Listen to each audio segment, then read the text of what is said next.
All right, so all these boil down to separating your variables so you can do integration on both sides. So when you look at this first problem, example problem, it's dy dx equals x1 plus y.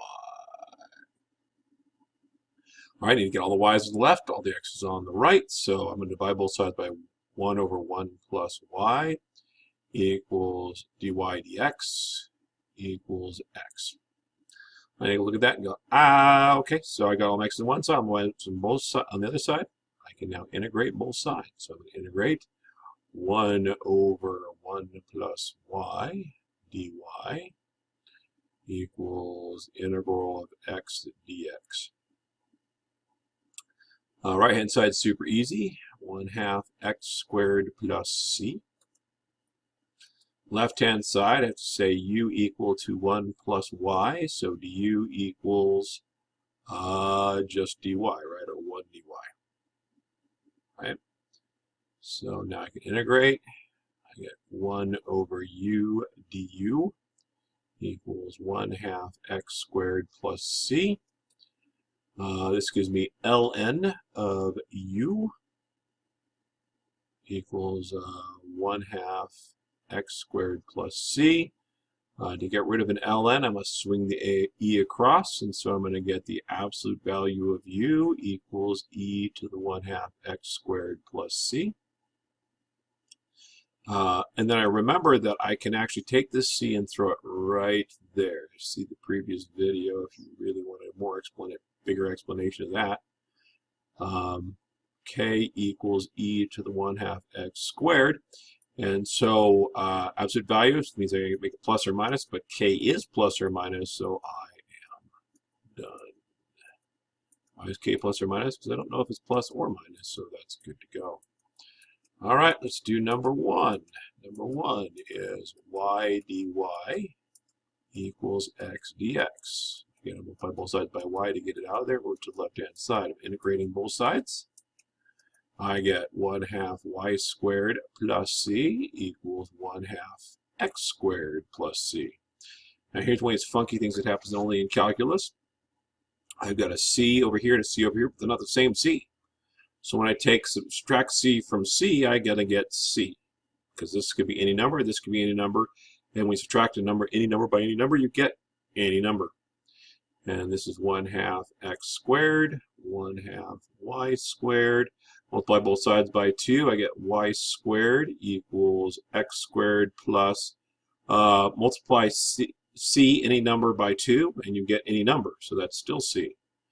And I get rid of the squared, I remember I do plus or minus, right? So this equals plus or minus the square root of x squared plus c. Alrighty then. I guess let's see if I spot to do 3 here. Change my color pen to get a chance to write it in here. Not completely confused.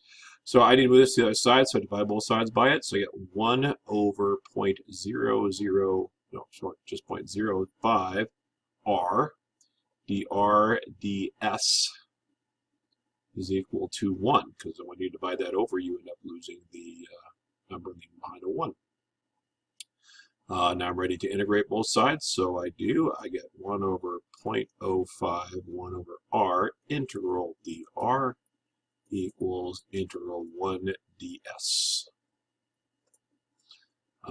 This becomes 1 over 0.025 is 20, right? So that's 20 ln, absolute value of r, equals s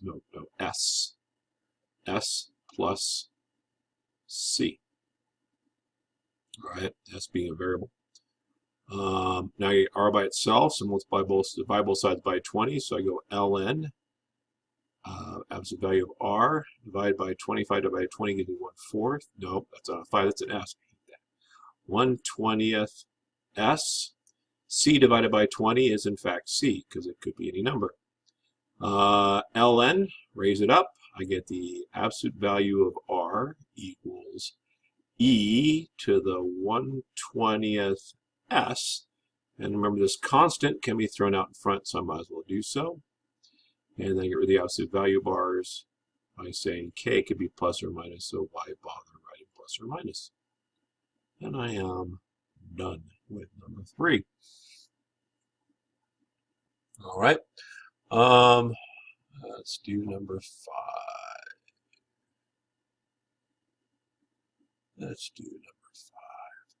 So I got to get the 3 wide over here. I got to get the 2x over here. I'm going to divide both sides by both, right? So I got 1 over 3y's dy dx equals 1 over 2 plus x. I don't need dy dx just yet. I got them separated, so now I integrate. I get 1/3 integral 1 over y dy equals integral 1 over 2 plus x dx.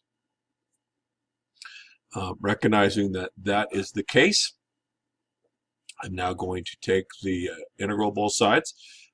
This side over here, I'm going to have to set u equal to 2 plus x. Du therefore becomes 1 dx. Since du becomes 1 dx, I already got a 1 dx, so I'm already ready to u substitution that, so I'll go ahead and do that. I'm going to get 1/3 over here, ln of absolute value of y equals ln of u plus c. Now I want to get rid of, I got to get that u back out of there, which I'll do in just a second. I'm also going to then, over here on this left-hand side, I'm going to multiply both sides by 3. So this becomes ln absolute value of y equals 3 ln of absolute value of 2 plus x, and then plus c sitting off here. I want to get rid of that ln, so I swing the e across, and I put the constant down in front, and this becomes constant e3 to the ln of absolute value of 2 plus x. And I am officially done, although you should note that you can actually get away with simplifying this further if you want to. How would I do that? I would notice that e to the 3 is just a number, and so I could rewrite this as y equals k e to the 3 times e to the ln 2 plus x. Now I'm going to have to go all the way over here because I need some more space to write. I do apologize. I'm just shrinking out here, so I'm going to write down what I just wrote down, which is y equals k e to the 3 times e to the ln absolute value of 2 plus x. Now notice e to the 3 is a number. K, any number times e to the 3rd is just going to give you yet another number. So I'm going to make that a k. And then e to the ln is just a reverse function, right? Raising something to the power to which I need to raise it in order to make 2 plus x. So this just becomes 2 plus x. So this would be the final and by far simplest form of this. All right, that is 4 problems. Hope that helps.